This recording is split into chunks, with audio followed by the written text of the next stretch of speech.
bitawakkuli alaihi. Dan bahwasanya siapa yang yakin bahwa Allah menuntut dan menyuruh kepada hambanya, kepada hambanya,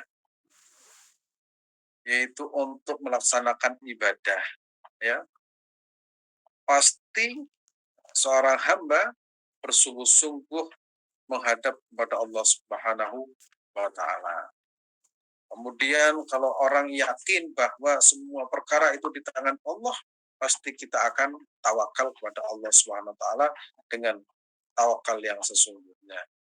Untuk itu pada kesempatan yang sangat berbahagia ini kita akan lanjutkan, ya, surat-surat yang ditulis atau pesan-pesan yang disampaikan oleh Ibnu Athaillah kepada murid-muridnya, dan termasuk kitab. Apa saja pesan-pesan itu? Mari kita baca. Bismillahirrahmanirrahim. Wa innahu labudda libina'i hadzal wujud an tahtadima da'imuhu wa an tuslaba karaimuhu. Wa innahu, dan bahwasanya bangunan, ya, bahwasanya sesungguhnya, atau wa innahu, dan bahwasanya atau sesungguhnya ala buddha libinai hadal wujud, bahwasanya bangunan alam semesta ini hadal intah tadima, bahwa alam semesta ini pasti runtuh, pasti hancur, pasti rusak. Kalau dalam Al-Quran disebut kullu syai'in halikun illa wajah. Segala sesuatu itu hancur kecuali Allah Subhanahu wa Ta'ala, kecuali kuasa Allah Subhanahu wa Ta'ala. Wa innahu labudda libina'i hadal wujud an tahtadima da'imuhu wa antasluba karaimuhu. Dan bahwasanya bangunan alam ini pasti rusak, ya, binasa, dan semua sendi-sendinya yang menopang alam semesta ini semuanya hancur, dan lenyap semua kesenangan barang yang berharga. Jadi pesan ini sederhana. Setelah Ibnu Athaillah mengajarkan, atau mungkin kalau kita ilustrasikan, setelah kita sekian lama belajar kitab atau Ibnu Athaillah ini, setelah kita belajar tentang berbagai hal, mulai tentang nikmat, mulai tentang harapan, mulai tentang sholat, mulai tentang salik, suluk, ya, kemudian berbagai hal yang telah kita pelajari, maka pesan yang sangat mendalam yaitu di mana manusia yang hidup di alam semesta ini pasti suatu saat akan mengalami sebuah kehancuran alam semesta beserta sendi-sendinya. Maka tidak ada yang abadi di dunia ini, yang abadi hanyalah Allah Subhanahu wa Ta'ala. Begitu juga ketika manusia hidup di alam semesta ini, kita pasti akan mengalami berbagai hal, kesulitan-kesulitan, masalah-masalah, baik itu masalah keluarga, masalah mungkin jabatan, masalah kedudukan, masalah dengan anak, masalah dengan orang tua. Semuanya akan kita hadapi masalah-masalah tersebut, dan tidak satu pun manusia itu terlepas dari semua persoalan. Bahkan manusia itu punya keinginan-keinginan, ingin, ya, memanjakan nafsunya, mulai nafsu makannya, kemudian mulai nafsu birahinya, nafsu tidurnya, kemudian semua nafsu kita miliki, dan manusia itu terkadang atau kadangkala mereka itu ingin memanjakan nafsunya, tapi semua itu, ya, tidak akan abadi.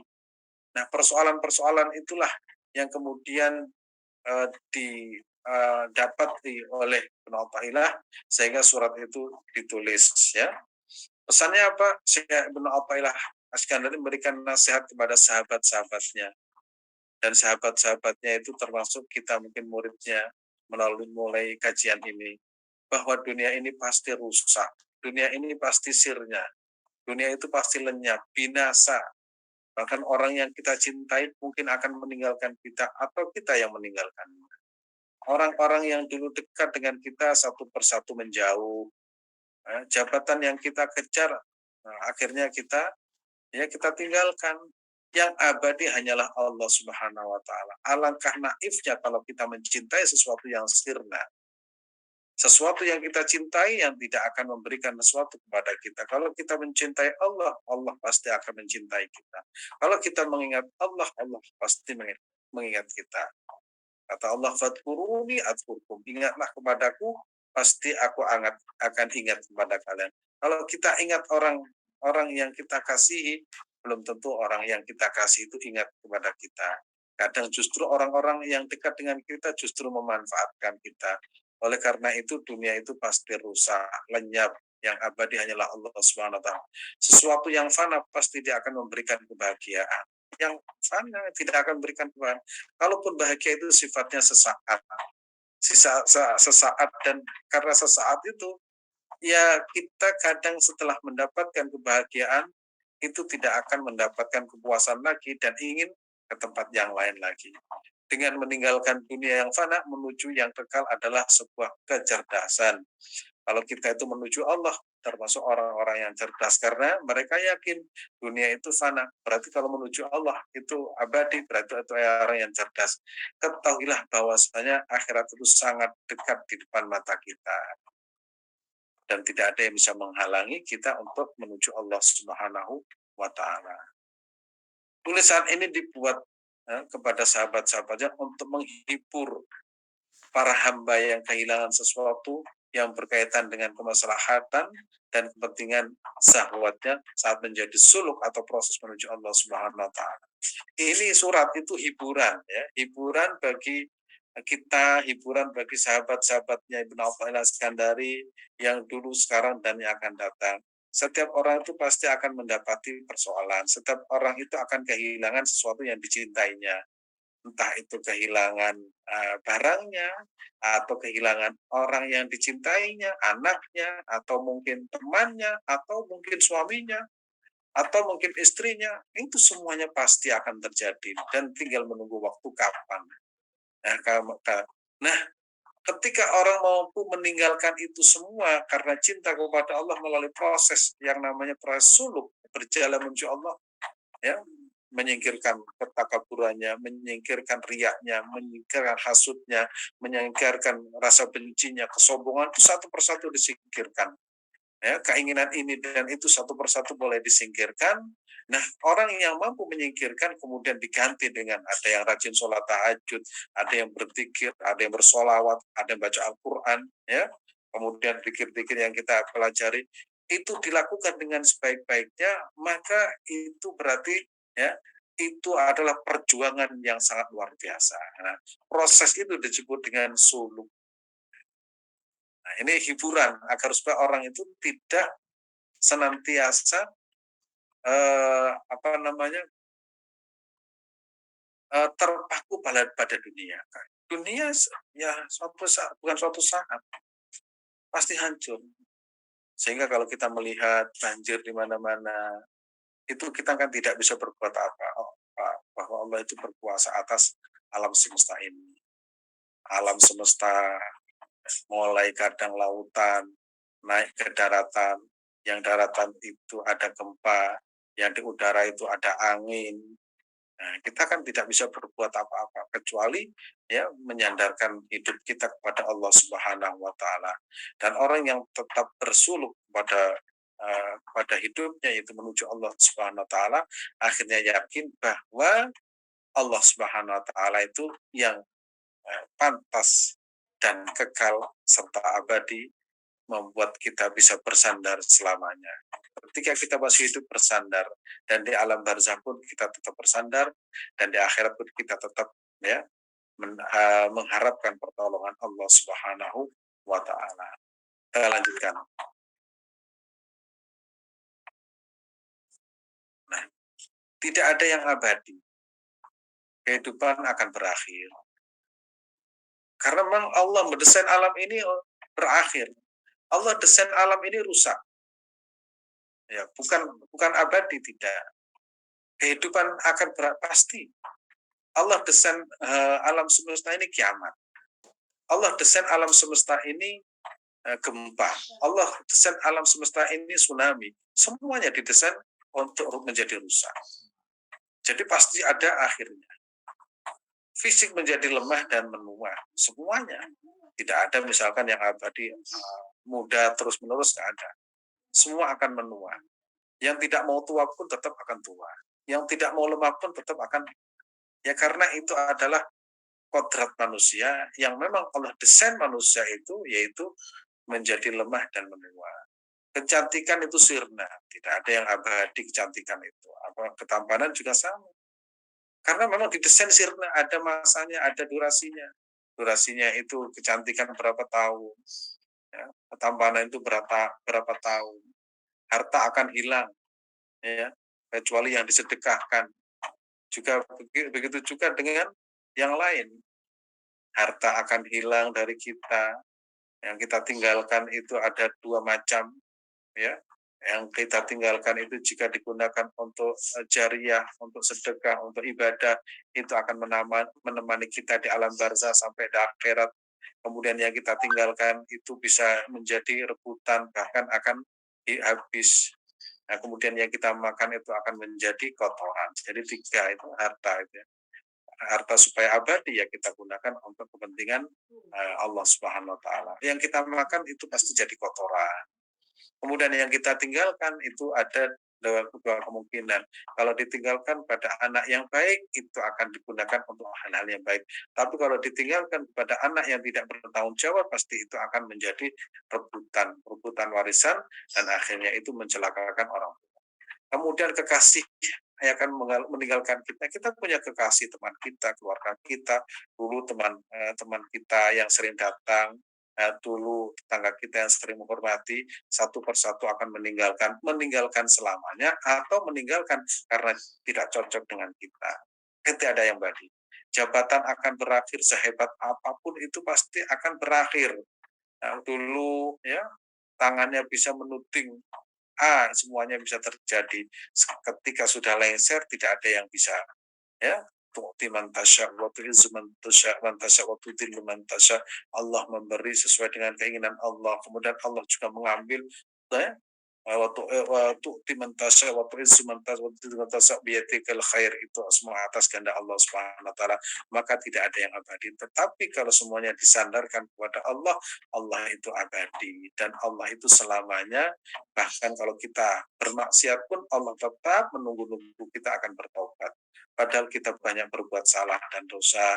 Mungkin lisan kita tidak pernah berhenti untuk membincangkan keburukan orang lain. Tangan kita usil, pikiran kita itu kadang memikirkan keburukan orang. Itu semua tetap akan dimaafkan oleh Allah Subhanahu wa taala. Karena Allah itu abadi. Allah itu akan tetap menunggu hambanya sampai kembali bertobat kepada Allah Subhanahu wa taala. Kita lanjutkan. Murahnya rahmat Allah Subhanahu wa taala.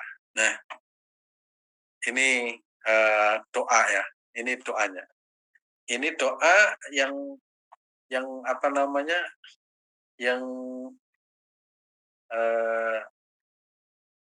ditulis di Ibnu Athaillah, dan mudah-mudahan kita bisa hafal. Doa ini sangat istimewa. Doa ini luar biasa. Dan kalau kita renungi doa-doa Ibnu Athaillah Iskandari itu mengingatkan kita supaya tetap mengenali Allah itu yang berkuasa atas segalanya. Ilahi, wahai Tuhanku. Ilahi, wahai Tuhanku, kullama rasani lu'mi antaqani karamuka. Wa kullama aisatni awsafi atma'atni minnatuka. Ilahi, wahai Tuhanku, kullama akhrasani. Wahai Tuhanku, tiap-tiap aku bungkan, tutup mulutku oleh sebab dosa-dosaku, maka terbuka mulutku oleh karena melihat kemurahan-Mu yang tak terhingga. Ini doa orang yang sedang rindu kepada Allah Subhanahu wa taala. Artinya itu begini. Saya ini sebenarnya banyak dosa, saya ini banyak maksiat, saya ini banyak kesalahan. Ketika saya itu mau meminta kepadamu, aku ingat terhadap dosaku, rasanya tidak mungkin aku mengucapkan. Kalau kita tiap hari bermaksiat, kemudian mau minta sesuatu kepada Allah itu rasanya nggak pantas karena mulut kita itu kotor dengan dosa-dosa kita. Itu kan sebuah harapan, ya Allah, aku sebenarnya tidak pantas meminta kepadamu. Aku juga tidak pantas memohon ini dan itu karena mulutku berlumuran darah, ya. Mulutku itu kotor dengan nanah, mulut saya itu kotor dengan maksiat. Itu. Kullama ilai kullama akhrastani lu'mini antaqani karmu. Tetapi karena aku tahu bahwa engkau adalah maha pemberi, bahwa engkau adalah zat yang mulia, ya, ketika aku mengenalmu bahwa engkau zat yang mulia, maka lisanku terbuka kembali untuk meminta kepadamu, dan itu bukan karena apa-apa, itu tapi karena kemurahanmu. Ini doa yang sangat luar biasa. Ilahi kullama akhrasani kullama akhrasani lu'mi antaqani karamuka wa kullama aisatni awsafi atma'tani atma'atni minnatuka. Wahai Tuhanku, tiap-tiap aku bungkam, tiap-tiap aku tutup mulutku oleh sebab dosa-dosaku. Jadi mulut ini tidak akan bisa membuka meminta karena dipenuhi dengan dosa. Maka terbuka mulutku oleh karena melihat kemurahan-Mu yang tak terdengar. Dan mulut ini akhirnya terbuka karena melihat kemurahan Allah Subhanahu wa Ta'ala. Banyaknya nikmat yang kita terima padahal kita tidak pernah minta.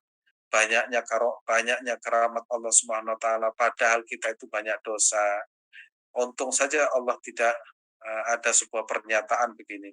Kalau kita meminta tidak dikabulkan oleh Allah Subhanahu wa Ta'ala, maka jangan kemudian kita itu merasa kecewa. Untung saja Allah tidak menyiksa kita karena perbuatan dosa kita. Sebenarnya yang pantas untuk kita itu bukan permintaan kita, tapi siksa Allah kepada kita karena kita tidak pernah berhenti bermaksiat kepada Allah Subhanahu wa Ta'ala. Dan tiap-tiap aku berputus asa dalam hidup saya, dalam hidup kita sering berputus asa menghadapi ini dan itu, ya, menghadapi hidup, putus asa dalam belajar, putus asa dalam bekerja, putus asa dalam harapan, putus asa dalam berdoa. Setiap orang itu punya rasa putus asa. Nah, tiap-tiap aku berputus asa untuk mendapatkan rahmat-Mu, karena sifat-sifat kerendahanku, maka dapat membuka harapanku bila melihat pemberian-pemberian karunia-Mu. Setiap kita mendapatkan sesuatu yang membuat kita putus asa, kita lihat Allah itu, ya, menerima tobat. Allah itu sang pemberi. Allah itu begitu luas rahmatnya. Akhirnya mengingatkan kita supaya mendapat atau supaya ada harapan bahwa harapan kita itu masih panjang. Dan mudah-mudahan, ya, surat yang sangat sederhana ini yang diberikan kepada murid-muridnya dan doa yang diajarkan mengingatkan kepada kita semua bahwa Allah Subhanahu wa Ta'ala itu tetap akan mengabulkan, ya, doa manusia, walaupun manusia itu tatkala ingin berdoa ingat terhadap dosa-dosanya. Allah Subhanahu wa Ta'ala tetap membuka peluang bagi siapapun yang ingin bertobat, menyesali kesalahan-kesalahan dan dosanya. Allah Subhanahu wa Ta'ala akan membuka rahmatnya sampai kapanpun, dimanapun. Sebesar apapun dosa yang kita kerjakan, Allah tidak peduli selama dia itu mau bertobat, Allah tetap akan mengabulkan, akan mengampuni dosa-dosa manusia dan hambanya.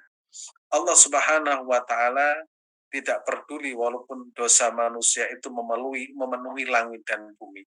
Selama dia itu mau bertobat akan ditunggu sampai akhir hayatnya. Tubu ilallahi taubatan nasuha.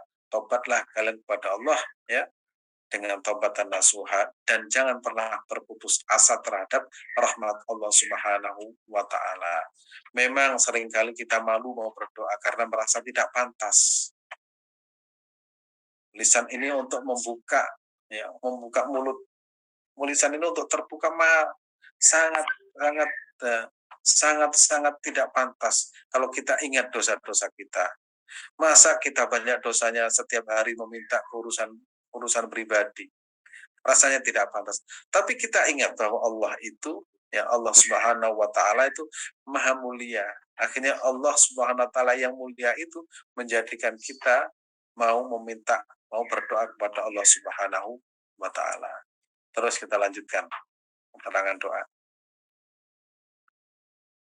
Kemurahan Allah Subhanahu wa taala, setiap kali dosa-dosa dan maksiat membungkam mulutku. Ya, ini dosa apapun.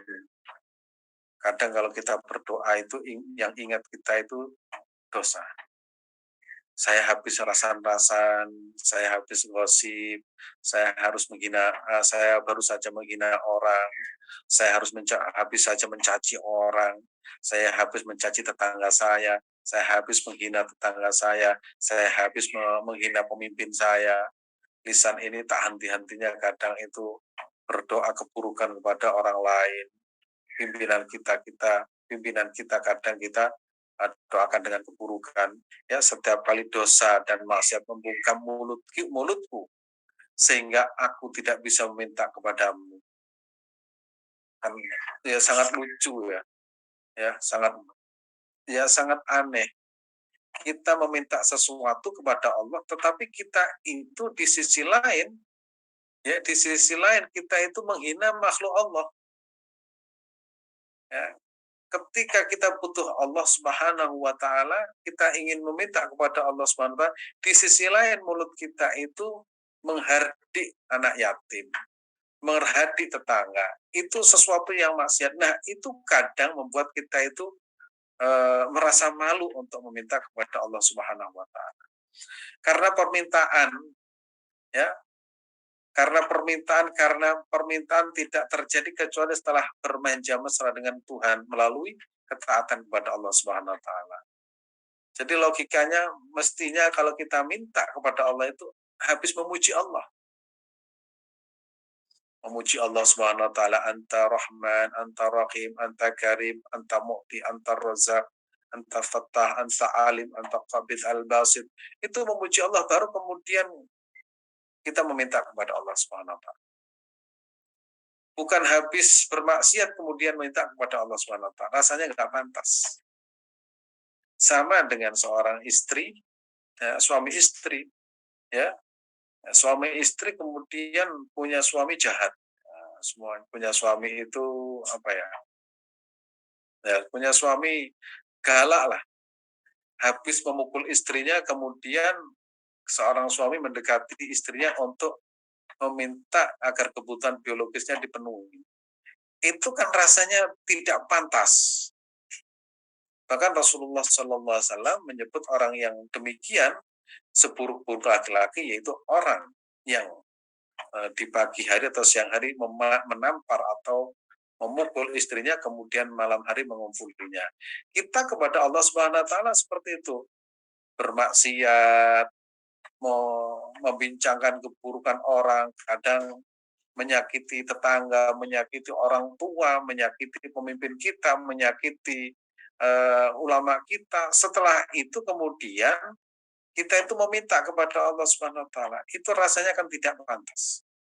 Nah, yang benar kalau suami istri misalkan diilustrasikan terhadap suami istri habis merayu istrinya, ya, kemudian dibelikan misalkan, ya, dibelikan coklat, kemudian dibelikan ini dan itu, baru kemudian meminta kepada istrinya, itu yang benar seperti itu.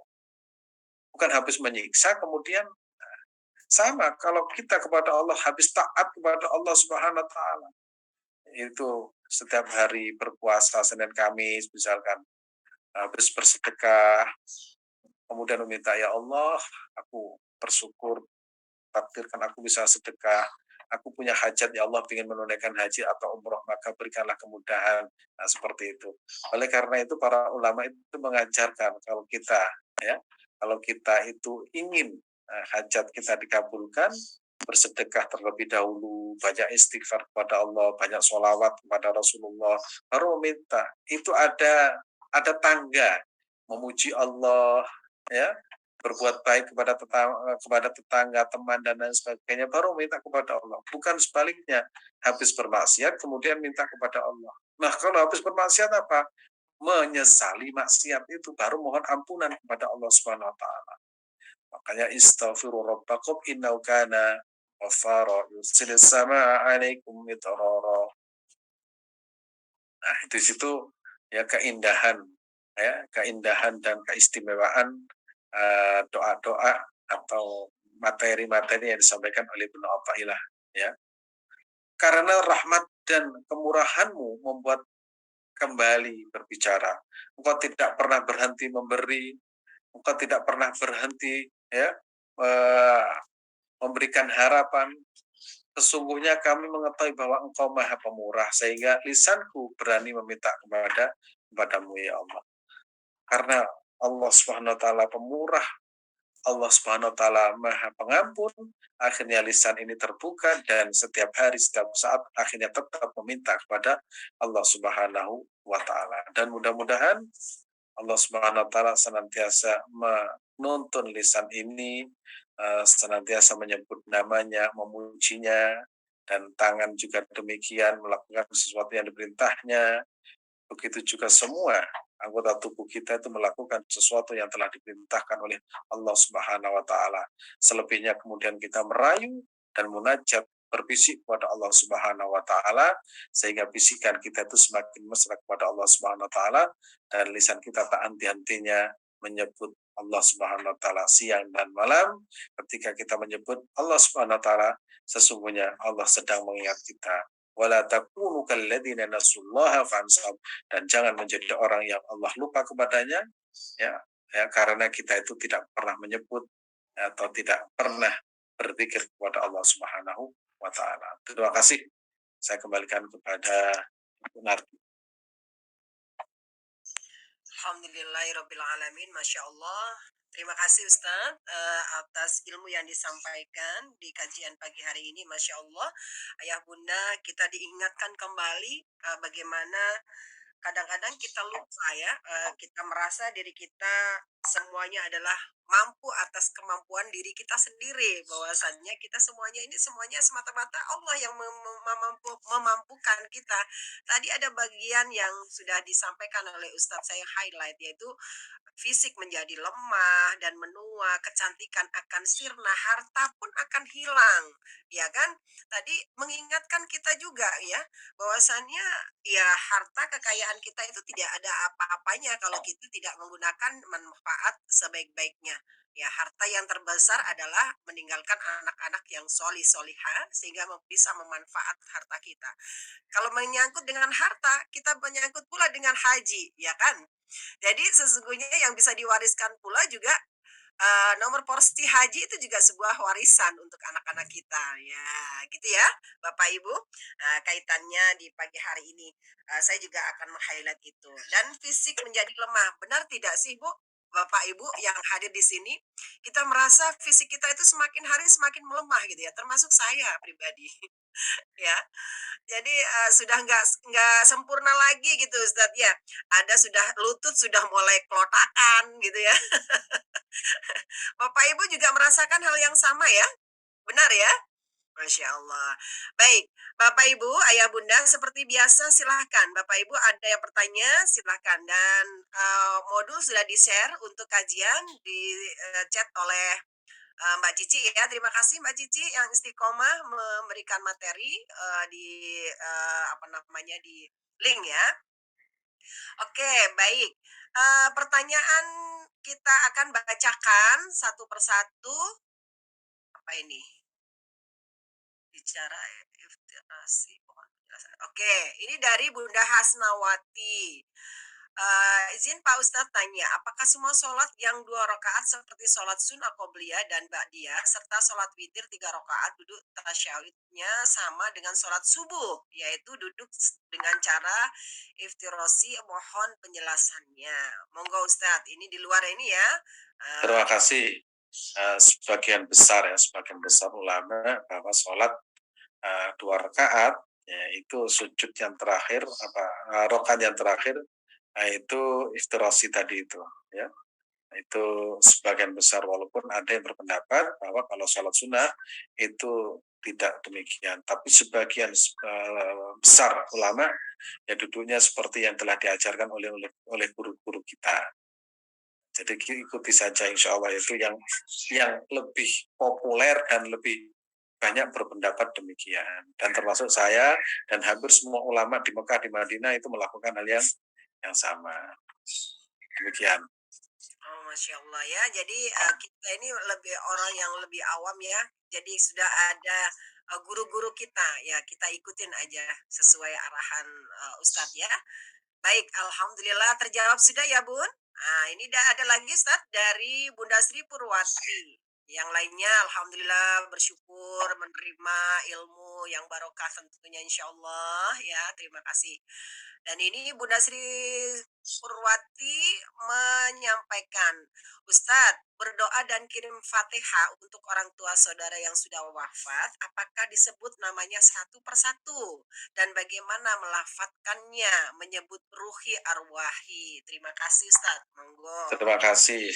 Sebenarnya kalau kita untuk orang tua tanpa disampaikan pun itu secara otomatis ya. Kalau kita berbuat baik ya, itu otomatis itu kebaikan itu akan mengalir kepada orang tua. Itu otomatis. Tetapi kita diajari oleh guru-guru kita untuk menjelaskan, untuk mentakyin. Berdoa untuk siapa? Untuk orang yang telah wafat. Siapa namanya? Misalkan. Ya, Jumlahnya banyak, berarti kalau jamak itu banyak itu pakai jamak. ya, Arwah ila arwahi, para arwah, siapa saja. Nah, itu dijawab misalkan nenek, kakek, buyut, ya, tetangga. Kalau saya itu walladzina sabaquna bil iman. Kalau saya ila arwahi syuyukhi al-kiram, kepada arwah guru-guru saya al-kiram fil baladil haram, di tanah suci Mekah dan di Indonesia. Saya sebut satu persatu. Nah, saya sebut satu persatu. Kadang saya kumpulkan itu ya, guru dan gurunya itu kadang hampir 200. Nah, Masya Allah. supaya apa? Ilmu kita itu nyambung dengan guru-guru Nyambung. kita. Karena ilmu kita itu sebenarnya pancaran dari guru kita. Guru kita ya dari gurunya sampai siapa? Sampai Rasulullah Shallallahu Alaihi Wasallam. Itu yang saya sampaikan. Jangan pernah kita mengandalkan diri kita karena diri kita itu ada, diri kita bisa, itu tidak lepas dari apa yang diajarkan oleh guru kita. Dan guru kita juga demikian. Sehingga kalau untuk jumlah banyak itu arwahi ila arwahi siapa saja, sebut namanya satu persatu.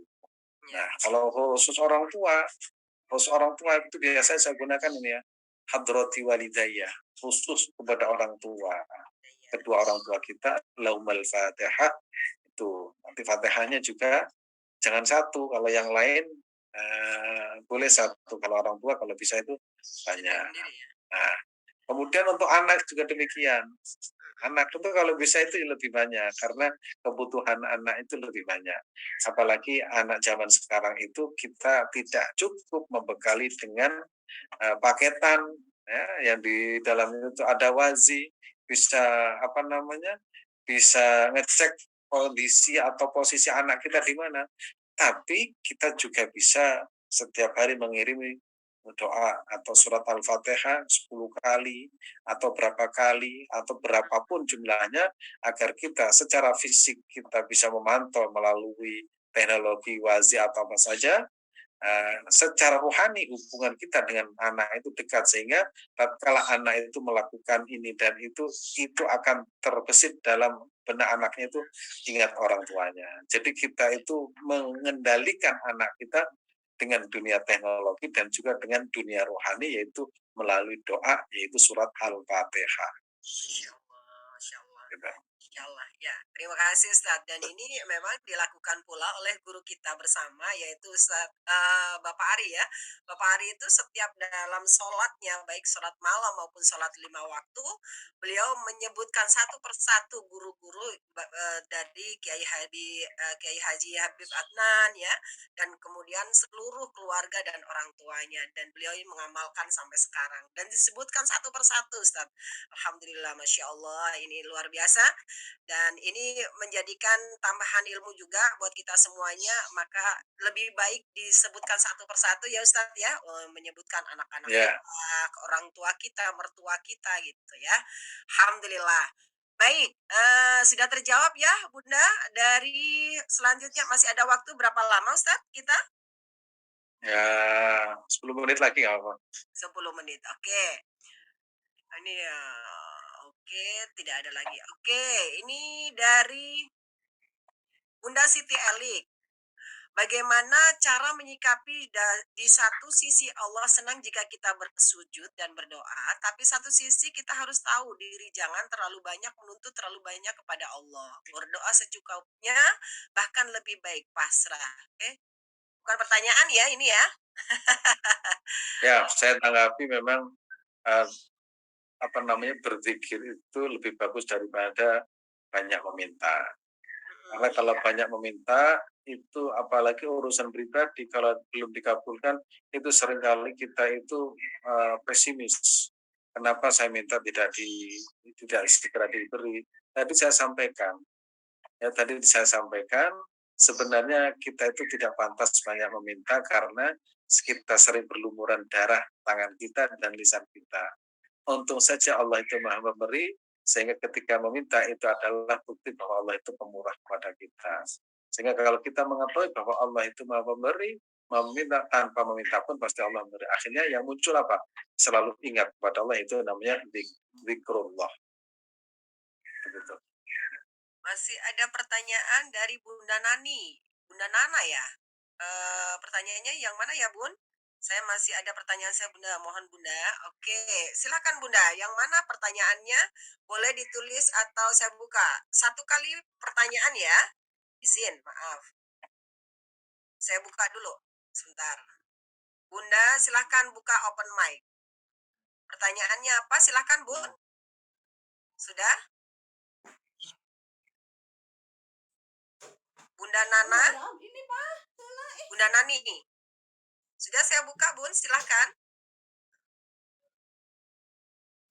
Oke, Ustadz, seringkali jamaah itu baik di kajian-kajian apapun gitu ya Ustadz, meminta ijazah untuk mendawamkan zikir dan lain sebagainya gitu ya. Namun menurut saya nih Ustadz, apakah ini Assalamualaikum Bunda. Ya, waalaikumsalam. Kadang itu ijazah saking banyaknya malah justru malah nggak digunakan gitu kan, minta ijazah banyak gitu. Nah, sebaiknya, kita melakukan sedikit namun istiqomah gitu ya Ustadz ya? Kalau kalau menurut pendapat Ustadz bagaimana nih Ustadz? Terima kasih. Saya termasuk yang banyak meminta ijazah kepada para ulama dan habaib. Dan memang walaupun tidak kita laksanakan semua, tetapi kita itu punya cara di dalam meringkas bacaan-bacaan tersebut. Contoh ini, saya harus membaca satu Rotibul Haddad, yang kedua harus membaca Rotib Maghribi, yang ketiga harus membaca Hizbun Nawawi, yang keempat harus membaca Hasbunallah ni'mal wakil 450 kali, yang membaca sholawat sekian ribu, itu semuanya bisa kita kerjakan. Sebenarnya waktu kita itu banyak, kita kan tidak harus duduk ketika kita mengerjakan, ya tidak harus duduk. Kemudian pikir kita itu bisa dimanapun kita berada. Kalau kita berjalan di pesawat, kita berjalan naik motor, naik mobil, itu kadang dalam olahraga, kadang masak, itu kita baca. Sehingga zikir-zikir ada yang sifatnya itu bisa dibaca kapan saja, ada yang sifatnya itu waktu tertentu. Sehingga kalau kita punya waktu, misalkan habis maghrib kita baca apa, habis isya kita baca apa, sebelum tidur kita baca apa. Dan kenapa harus ada ijazah? Karena ijazah itu sebenarnya itu legalitas dari seorang guru yang membolehkan seorang murid untuk melaksanakan itu. Nah, saya itu ada tanggung jawabnya. Tanggung jawabnya bahwa kalimat atau zikir itu ada sumbernya, tidak ngarang sendiri. Ya, tidak ngarang sendiri. Kenapa Pak harus ada ijazah? Doa yang telah diajarkan oleh guru kita itu kayak apa ya? Kayak ibarat doa itu perjalanan ke langit, mereka lebih tahu bagaimana doa itu ke langit. Kalau kita ngarang itu kan nggak dikenal doa itu. Kalau doa yang sudah bersumber dari guru kita, apalagi doa itu dari para aulia, kekasih-kasih Allah, itu sudah dikenal, itu malaikat itu sudah mengenal. Oh, begitu kita baca ini sudah ada datanya di langit. Kalau kita ngarang itu, oh ini kok doanya baru ini. Dicari kan di filenya nggak ketemu. Nah, itulah ilustrasi ya. Makanya para ulama itu, kamu doa ini ya. Oh, doa ini. Oh, ternyata doanya para wali. Kita tahu wali itu kekasih Allah SWT. Ala inna awliya Allah wala khawfun alaihim wa lahum la yahzanun. Gitu. Masya Allah. Matur nuwun Ustaz. Jadi doa itu zikir apapun yang kita berikan, yang sudah diijazahkan oleh guru-guru kita, bisa kita dawamkan kapanpun, juga di manapun ya Ustadz ya, tidak harus berduduk ya. Baik. Baik Ustaz, ini satu kali lagi. Ini Bunda Nani sudah sudah on mic. Oh ya, Bunda Nani dan saya, sebelum Bunda Nani izin ini saya nanti dimarahin sama manajer saya. Mbak Yuti bertanya, lebih utama zikir, tasbih dan lain-lain atau sholawat? Kenapa seperti kedudukan sholawat lebih tinggi dibandingkan zikir kepada Allah, Ustaz? Monggo. Sebenarnya keduanya bagus ya. Makanya ketika kita akan berdoa apapun, itu harus menggunakan sholawat. Sholawat itu ibarat pengikat. Jadi doa kita, ada satu keterangan hadis itu, doa kita itu tidak nyambung ke langit kalau tidak diawali dengan bersolawat kepada Nabi Muhammad Sallallahu Alaihi Wasallam. Jadi mau tidak mau, tangga untuk menuju Allah itu harus melalui Nabi Muhammad Sallallahu Alaihi Wasallam. Sehingga kalau kita enggak, saya langsung kepada Allah, ya enggak bisa. Kita kenal Allah dari siapa? Dari Rasulullah. Enggak, saya langsung misalkan langsung Al-Quran dan hadis, nggak usah para ulama, lah kita kenal Rasulullah itu dari para ulama, maka kita tidak akan bisa lepas dari para ulama. Kita bisa kenal Allah dari siapa? Dari Nabi Muhammad. Nabi Muhammad kemudian mengenalkan kepada para sahabat Allah. Berarti kita itu tetap kepada guru kita, gurunya sampai pada sahabat Rasulullah, kepada Allah Subhanahu Wa Taala. Sehingga kalau kita berdoa itu tetap ada sholawat. Jangan kemudian saya nggak mau doa, sholawat aja. Tetap kita ya, sholawat pun itu bagian doa ya. Innallaha malaikatu shalluna 'alan nabi ya ayyuhalladzina amanu shallu 'alaihi wa sallimu taslima. Cuma nanti suatu ketika kalau Bapak itu sudah usul kepada Allah Subhanahu wa taala. Seperti dalam kitab Al-Hikam itu, kita mau doa itu malu kadang. Saya minta terus kepada Allah Subhanahu wa taala. Rasanya lisan ini nggak pantas minta. Saya sampaikan itu. Nah, seorang suami ya kemudian habis menyiksa istrinya kemudian merayu, itu kan nggak pantas sekali. Mestinya habis memberi coklat atau memberi sesuatu baru kemudian merayu. Nah itu jalurnya. Nah kalau kita habis bermaksiat ya bertobat tadi itu, beristighfar, taat kepada Allah, setelah taat baru kemudian minta. Itu urutannya seperti itu. Maka sholawat itu adalah tangga utama untuk berdoa kepada Allah Subhanahu wa taala. Berapa banyaknya? Imam Syafi'i itu mengatakan minimal sehari itu 300 sampai 400 bersolawat kepada Nabi Muhammad Sallallahu Alaihi Wasallam. Bagaimana caranya? Lengkap Sallallahu Alaihi Wasallam. Karena Allah mengatakan Innallaha wa malaikatahu shalluna 'alan nabi ya ayyuhalladzina amanu shallu 'alaihi wa sallimu taslima. Dan jangan disingkat. Shot, lam, mim itu enggak pantas. Itu menurut ulama yang di kitab Muqaddimah Ibnu Shalah. Gitu. Ya Allah, terima kasih Ustaz. Baik, Bunda Nani ini singkat ya, Bun, pertanyaannya. Silakan. Bunda Narti tanya juga. Bunda Nani boleh dikasih kesempatan dulu, Bun? Ya, terima kasih. Assalamualaikum. Bunda Narti. Assalamualaikum Ustadz Azim. Waalaikumsalam warahmatullahi wabarakatuh. Alhamdulillah dari Semarang. Alhamdulillah sehat walafiat. Monggo. Iya. Kapan ke Semarang, Pak? Insya Allah nanti kalau lewat mampir. Iya, kan Bunda Nani.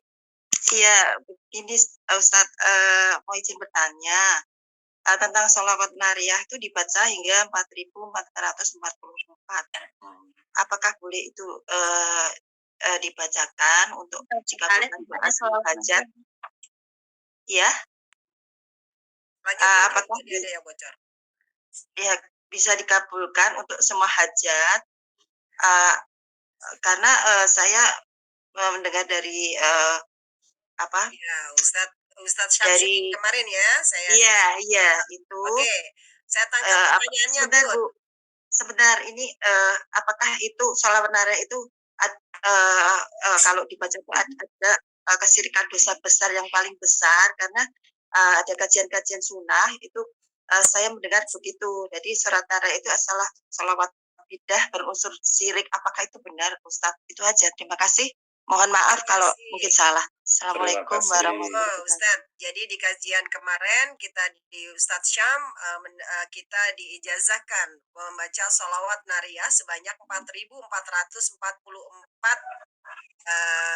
sholawat ya dalam satu duduk gitu Ustadz untuk hajatnya. Nah tadi ditambahkan Bunda Nani, monggo langsung dijawab Ustadz. Terima kasih. Sebenarnya sholawat itu pertama ya, kalau kita memuji Nabi itu kalau bisa jangan ada pamrih. Artinya gini, kalau kita mencintai sesuatu itu kalau pamrih itu rasanya memang nggak pantas. Misalkan kamu ini cantik, kamu itu menarik, kamu ini. Kan tujuannya sebenarnya bukan pujian, tujuannya supaya dia itu ya supaya orang yang kita puji itu memberikan sesuatu kepada kita. Nah, orang kalau sudah usul kepada Allah Subhanahu wa taala begitu menyebut Nabi itu rasanya nikmat. Misalkan ya Allahumma sholli, coba ya kalau misalkan sholawat yang saya baca, innallaha malaikatahu yusholluna 'alan nabi ya ayyuhalladzina amanu shollu 'alaihi wa sallimu taslima. Allahumma sholli 'ala sayyidina Muhammad sahibut taj wal mi'raj wal buraq wal dafil bala wal waba. Itu memuji Nabi itu tidak pernah berhenti karena apa? Karena rasa cintanya kepada Nabi Muhammad sallallahu alaihi wasallam. Seperti kita mencintai sesuatu, itu kalau sudah mencintai sesuatu kan nggak pernah berhenti menyebut-nyebut namanya. Karena apa? Rasa cintanya itu. Tetapi tidak dilarang kalau kita misalkan ya membaca sholawat agar supaya kita itu dikabulkan doa. Karena kita memuji Rasulullah Shallallahu Alaihi Wasallam. Allahumma sholli ya Allah, kita kan tetap ya Allahnya. Sholli, tetap memohonnya kepada Allah Subhanahu Wa Taala. Nah, kemudian kaitannya dengan sholawat nari atau taziyah itu memang saya pernah baca dalam kitab itu 4.444.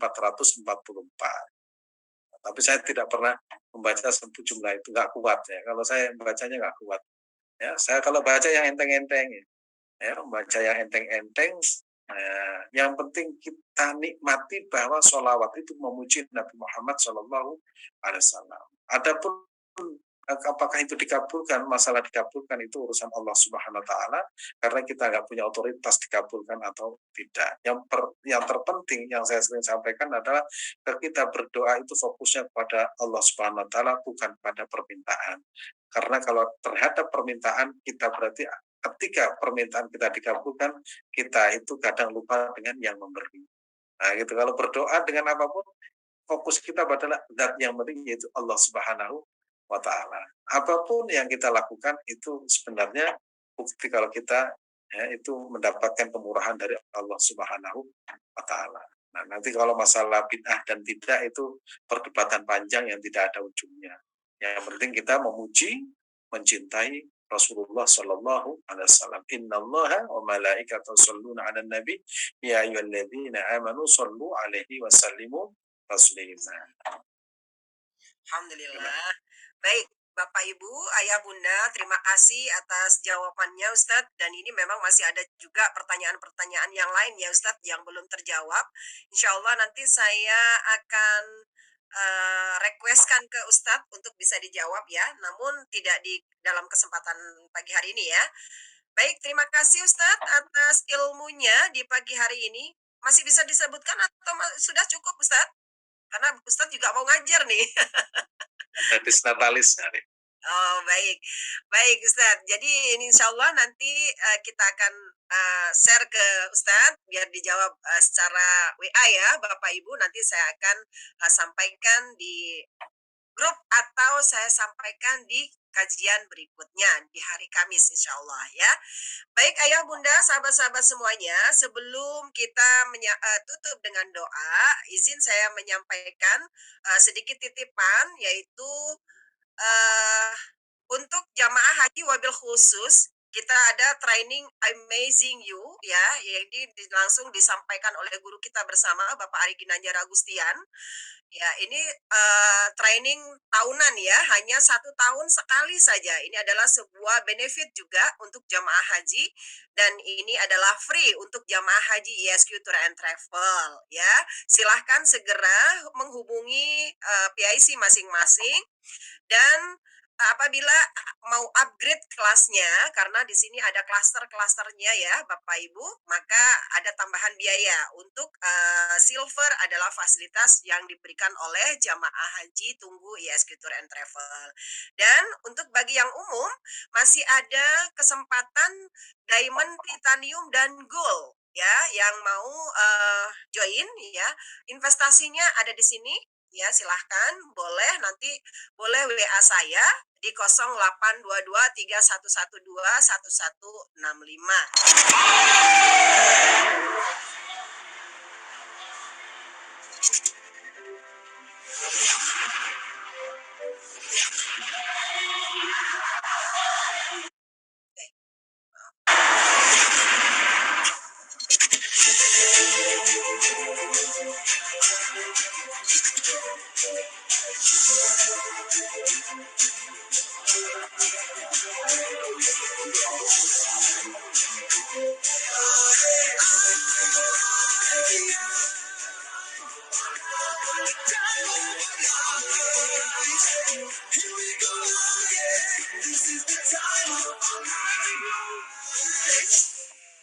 Baik, alhamdulillah ini insya Allah dilaksanakan di BSD offline ya bagi Bapak Ibu dan offline dan online. Ya, insya Allah masih ada kesempatan di klaster-klaster yang sudah saya sebutkan tadi. Baik, Ustadz, alhamdulillah terima kasih atas kesempatannya. Mohon ditutup dengan doa, Ustadz, monggo tafadhol. Terima kasih. Sebelum saya menutup dengan doa, saya akan membuat sebuah ringkasan kecil. Masalah syirik itu sangat harus perhatikan. Saya akan membuat sebuah logika sedikit. Orang kafir ketika mengucapkan kalimat la ilaha illallah langsung menjadi Islam. Walaupun kafirnya itu selama 70 tahun. Ya, saya kali lagi, orang kafir, orang musyrik selama puluhan tahun itu ketika mengucapkan kalimat la ilaha illallah menjadi Islam. Dan kalau mati dijamin masuk surga. Bagaimana mungkin orang yang sudah mengucapkan kalimat la ilaha illallah, juga sholat 5 waktu, puasa Ramadan, haji dan umroh, hatam Al-Quran, hafal hadis, hanya gara-gara membaca sholawat nariyah kemudian menjadi syirik, menjadi keluar dari Islam. Dan logika ini tidak ketemu. Orang waras itu tidak akan berpikir seperti itu. Sehingga kalau ada yang mengatakan itu sholawat nariyah kemudian syirik, berarti kan mengeluarkan orang Islam dari mengeluarkan orang Islam kemudian menjadi syirik, itu kan bahaya, sangat bahaya sekali. Dan di daerah ISIS itu punya berpikir seperti itu karena apa, yang tidak sama dengan dirinya itu dia katakan kafir, sehingga mereka itu harus membunuh sekian juta orang hanya gara-gara beda pendapat, dan itu sangat membahayakan. Ya, sangat membahayakan. Dan perbedaan misalkan bid'ah atau tidak itu terjadi sejak dulu, tapi jangan sampai kita itu berusaha dengan logika kita, wah kalau baca sholawat ini keluar dari Islam, kemudian akidah kita rusak. Itu pemahaman ISIS. Karena apa? Orang Islam yang sholat pun akhirnya keluar dari Islam menurut pendapatnya dia. Padahal Nabi itu ya mengatakan barang mangkana akhiru kalamihi la ilaha illallah dakhalal jannah. Kemudian dalam hadis yang lain, orang yang mengucapkan kalimat la ilaha illallah padahal dia itu sudah 100 tahun kafir, itu langsung jadi Islam. Bagaimana mungkin orang Islam yang setiap hari mengucapkan la ilaha illallah, membaca sholawat Nabi, baca Al-Quran, hafal ribuan hadis, kemudian menjadi kafir hanya gara-gara sholawat nariyah. Ini otak siapapun itu tidak akan bisa memahami ini. Dan itu menjelang bulan-bulan Maulid Nabi itu banyak yang mensyirikan. Bagaimana mungkin Ya, bagaimana mungkin orang yang mengucapkan la ilaha illallah menjadi syirik semua hanya gara-gara itu. Logika ini saya sampaikan ya, agar supaya kita itu hati-hati karena begitu kita menuduh orang syirik maka kesyirikan itu akan kembali kepada kita. Ya, siapa yang menuduh orang Islam syirik maka itu akan kembali kepada kita. Dan saya di Saudi ya, di Saudi Arabia itu 7 tahun. Saya memahami persis logika berpikir orang-orang yang jatuh pada apa namanya di ISIS itu adalah gampang sekali mentumpah darahkan sesama muslim gara-gara membaca sholawat. Dan mudah-mudahan kita selamat, akidah kita selamat, lisan kita selamat, dan selamat dunia dan akhirat. Amin ya rabbal alamin.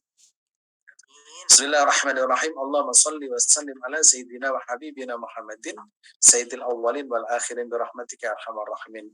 Allahumma akrimna ya Allah bi rahmatika. Allahumma arhamna bi rahmatika.